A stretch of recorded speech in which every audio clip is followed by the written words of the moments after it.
And we've made it to Friday.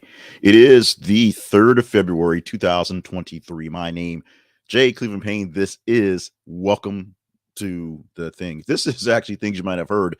I've been doing the welcome thing and mixing that up. But what we're going to give to you in mere moments are 9 news headlines. Yeah, I had a cheat today. 9 headlines that you deemed as chattable, as conversational, things that you thought were good to talk about. And we're going to give them to you in no particular order, but these are some of the top stories from the past 30 hours that you thought were good to talk about. Some of them way off the beaten path. Some of them, if you missed the real news, you might want to get some of this real news. So stay tight for that one. And we'll tell you how you made this possible, how you voted the stories up after we do go through the main headlines. That takes us about 12 to 14 minutes. So bear with us as we get to that mark there. In the meantime, if you want more information about what we do all over the place with the Conversation Project and things you might have heard, check out our website. This is theconversationproject.com. Don't do it now because you need to pay attention.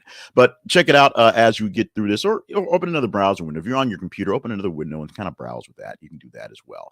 Let's move into the stories for today. Starting off with this one right here. The number one and 2 stories of the day. This is where I cheated a bit. Number 1 story is Beyoncé, and the headline we got from CNN: Beyoncé is going on tour. Will Ticketmaster be able to handle it? Now, if you were not living under a rock and you got a chance to watch some of our people in high places, the senators, as they were mouthing off Taylor Swift lyrics to Ticketmaster folks, you'll know that Ticketmaster is an evil corporation that oversells tickets, and that Taylor Swift's just an innocent little girl who just wants to sing songs for people. The first one is absolutely true. The second one, Taylor Swift may be more evil than you think, but there is an issues with Ticketmaster and their monopoly on selling tickets for major events. Beyonce now announced her tour is going out there, and of course, Ticketmaster will handle most of the events. Will they botch this like they've botched everything else, especially the Taylor Swift stuff? Because you think Taylor Swift was big, Beyonce is going to blow things out of the water. Now, another story about a big tour, that is the E Street Band. It's Bruce Springsteen going back on the road. First tour in 6 years, and he did it big time. First show was over 3 hours long and had people hanging out, including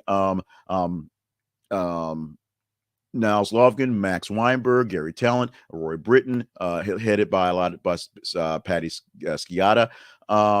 A lot of big names. The whole band was there doing their thing to make sure that they were off to a grand start. 20,000 people stood for almost the entire show because it was so high energy. The whole thing, the crowd was just up all over the place. So big energy for a lot of promotions, a lot of musical venues going on.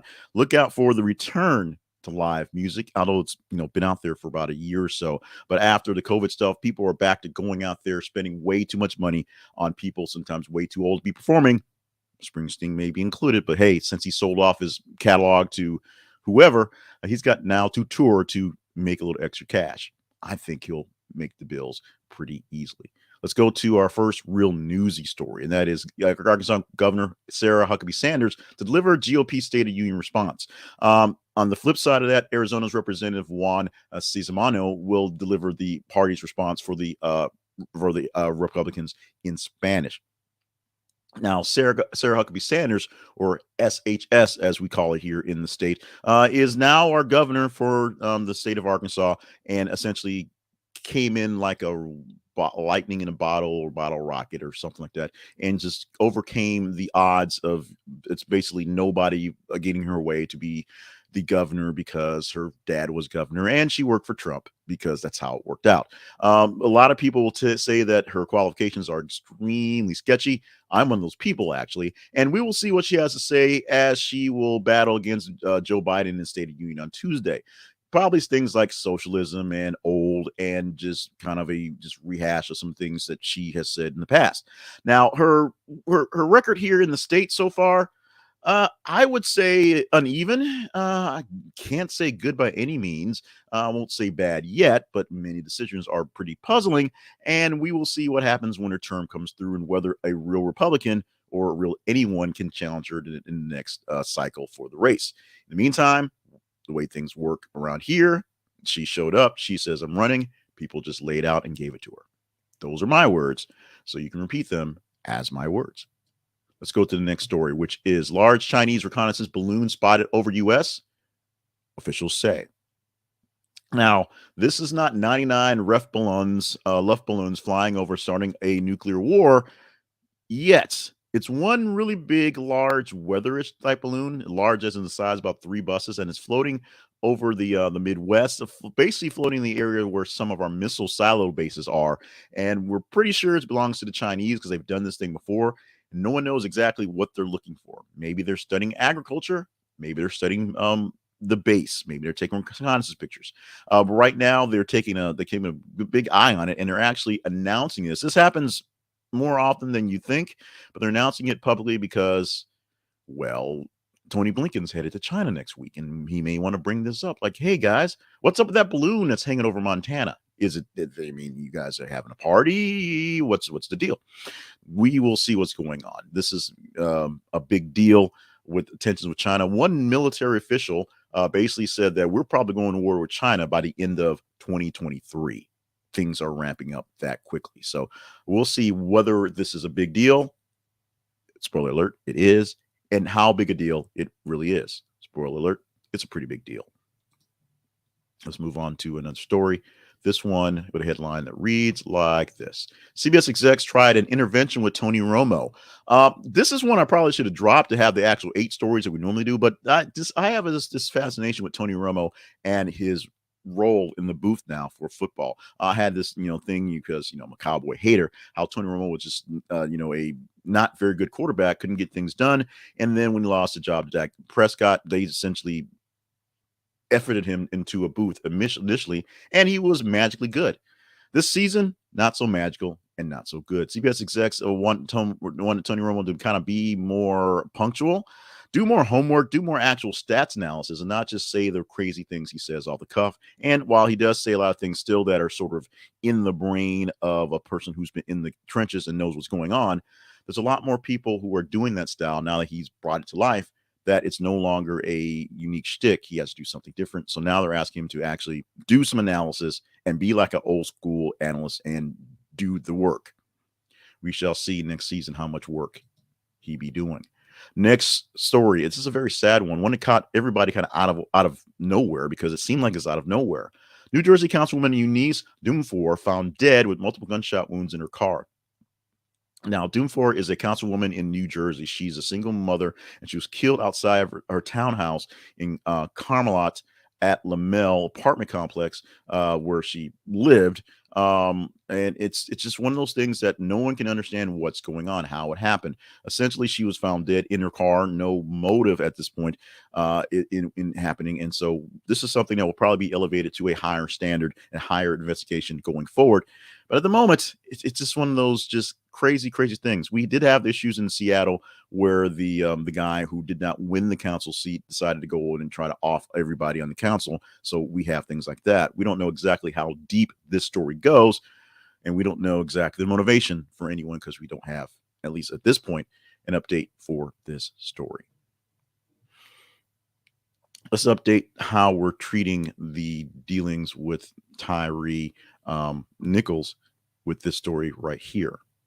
Headline reads, Stephen Jackson calls out Al Sharpton and other leaders for speaking at Tyre Nichols' funeral. Now, this is one that sort of, got me too as I watched the bulk of the funeral on the CNN coverage. There was some musical things early on as they're setting up for the eulogy. And then the eulogy began.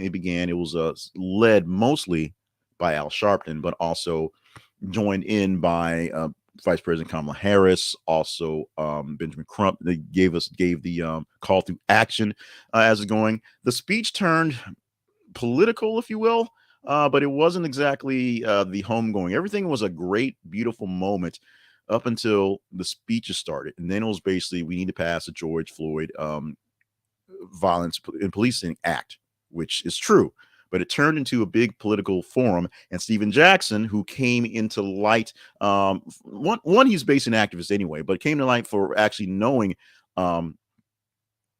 George Floyd, looking exactly like the guy, and being a spokesperson for many folks in that case, thought that the whole thing was a big old show that was a way too much to be given. He believed it should have been more of a homegoing service and more love to him and less announcement on politics. All the politics has its place, and this is one he didn't think was there. So he had some words against what happened.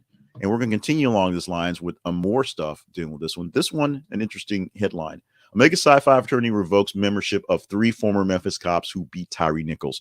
Now, 3 members of the 5 police officers who were initially arrested for this beating and killing were members of the Omega Psi Phi fraternity. So the Qs are now 3 guys light, if you will, as they quickly condemned the police officers and their actions, and they put forth their commitment to good policing and good actions going forward. That's coming from, of course, the fraternity speaking on their behalf.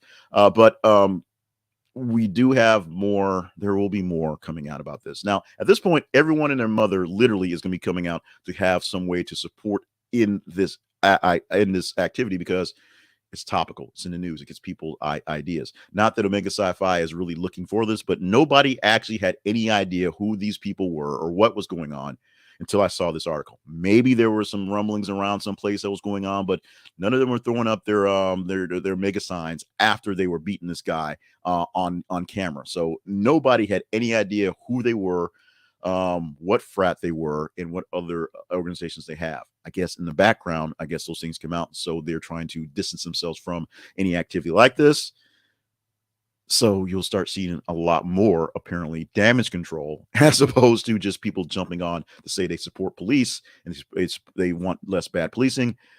Some people think they have to do some damage control. And very quickly, OpenAI is going to start offering a paid ChatGPT plan for about $20 a month. And they're also looking into some cheaper plans right now.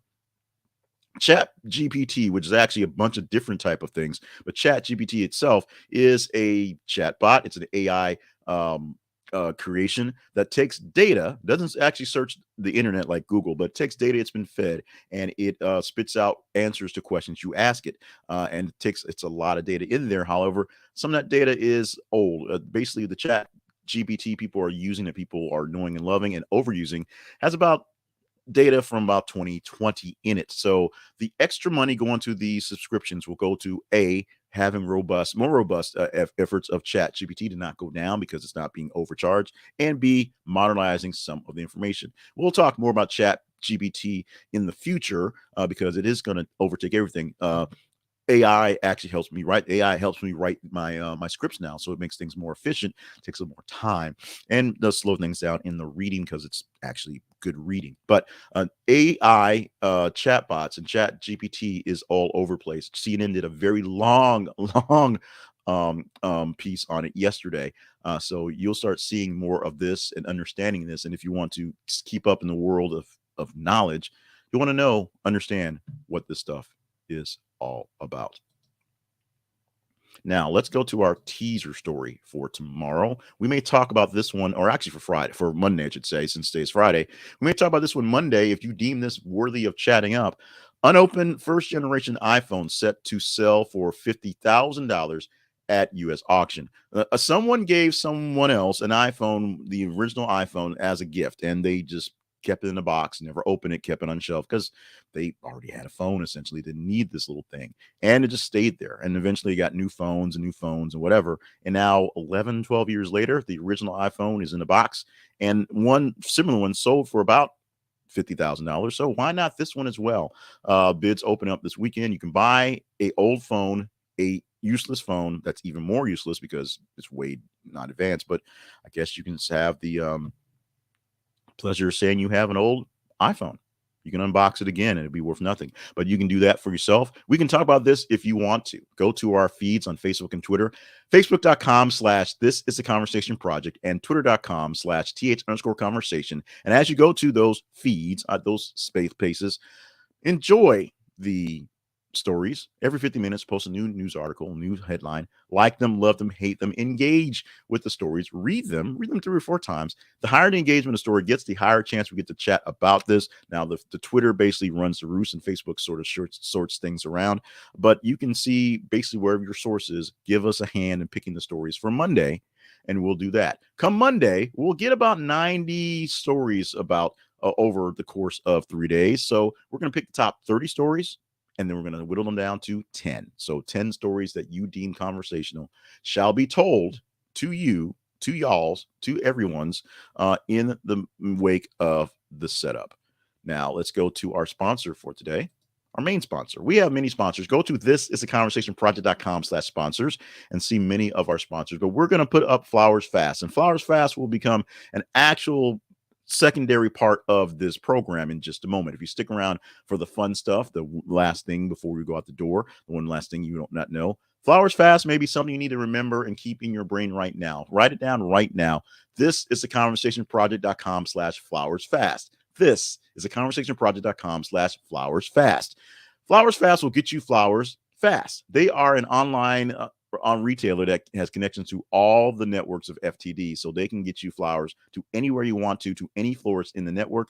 And because they are so quick and on the draw, they can get your flowers sometimes same day based on your ordering. Order right now because it's really, really early, and you can get your flowers ordered in the same time, in the same day, no matter where you are across the continental United States. They also have all the other great stuff like the chocolates and the toys and all those fun stuff as well. See what bouquets they have ready for you, or toys or chocolates for you to send right now really fast. Maybe they have a summer sausage. You'll have to see. Go to thisisaconversationproject.com/Flowers Fast and see today. If you go click on this link, it is an affiliate link, so we do get a little piece back for bringing you into the store, but it costs you nothing extra. And trust me, they'll take very, very good care of you. Now, let's talk about us very quickly. The Conversation Project, which lives online at thisisaconversationproject.com. That's the website where you can find more details about what we do, how we do it, and when we do it, actually. This thing is live Monday through Friday on the video, but then we have a podcast that is the trimmed up version of this, and the video that replays, and little clip snippets that are on YouTube and TikTok as well. Plus, we have other podcasts, including the You're Welcome podcast, also the weekly wrap up, and the conversations, say that 3 times fast. The Open Conversations podcast, which is a interview podcast where we talk about people who interesting things and see where their heads are, in the news of the moment. So check it out. Find out all the things there, plus sponsorships and partnerships page at thisisaconversationproject.com. Now let's have some fun. Go on to the today things, starting off with birthdays on today. Morgan Fairchild, who is 73 years old today, listed her credit in my listing of birthdays as Dallas. Did a whole bunch of stuff, Miss Fairchild, and actually extremely active on the Twitter, extremely politically active on the Twitter, letting her ideas be known quite often on the twits. She is 37. 73 years old today. Thank you so much. Knocking out the park, Morgan Fairchild. Nathan Lane doing his Nathan Lane stuff on Broadway and movies, of course, and the hit show Only Murders in the Building. An Emmy nomination, both seasons has been on it. I'm sure he's on season 3. Nathan Lane turning 67 years old today. And Brandon Michael Hall, name may not sound that familiar, but he's a rising upcoming star. He was the star of the show God Friended Me on CBS, which got abruptly canceled right when it was getting into the swing of things. He had a recent guest starring spot on the show Poker Face that's on Hulu. So on Peacock. So make sure you check that out. It took me a while to put a face to the name, and that was what happened there. He is turning 30 years old today. He's pretty young, pretty mobile, and he will probably be the next black guy in the state of that black guys and stuff going forward. So you'll probably see a lot of him going forward because he's 30 and the other guys are getting a little old in the tooth. Yeah. Sorry, Tay, you're getting kind of old. Today is the day the music died.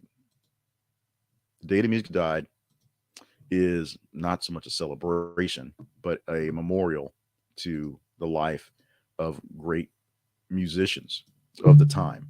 February 3rd, 1959, excuse me, Buddy Holly, Richie Valens, and the Big Bopper died in a plane crash as they were leaving a show to get to another show in the middle of ice and snow.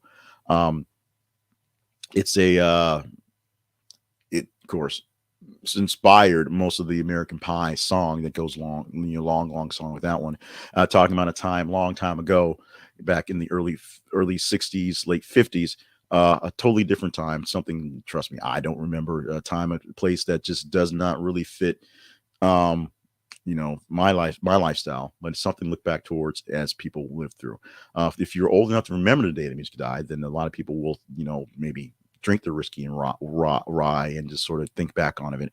Otherwise, check out the Buddy Holly story, check out the Richie Valens story, and the Big Bopper has some places in music history and some things detailing him as well. So check that out today on the day the music died. Now, remember I said Flowers Fast is going to come back to haunt you? Well, guess what? It is true that a woman can tell you cheated just by looking at you. A recent study had a group of men and women look at photos of people and rate their trustworthiness on a scale of 1 to 10. Some of these photos were of people that admit to cheating. The result? Women were much better at spotting a cheater than men. They spotted a male cheater in a second. All it took was literally 3-second glance, and she knew that dude was a cheater. What about the men? Men couldn't tell who cheated one way or another. So go ahead and cheat, ladies, because he'll never know. It still won't be right, but he'll never figure it out. Dudes, this is theconversation.com/flowersfast. Once again, this is theconversationproject.com/flowersfast. You might need that one coming soon. In the meantime, coming Monday, we'll be back to do this whole thing. So we get 3 days of not seeing and hearing me here, although we do have the weekly wrap up coming up this weekend and other projects to happen. So make sure you check those out so you see the real me infused top stories of the week. We'll take the top stories based on the actual numbers and give you those top 10 stories so you can see what stories were really on the haps for you guys in your conversation and engagement. Sometimes they get a little weird and freaky.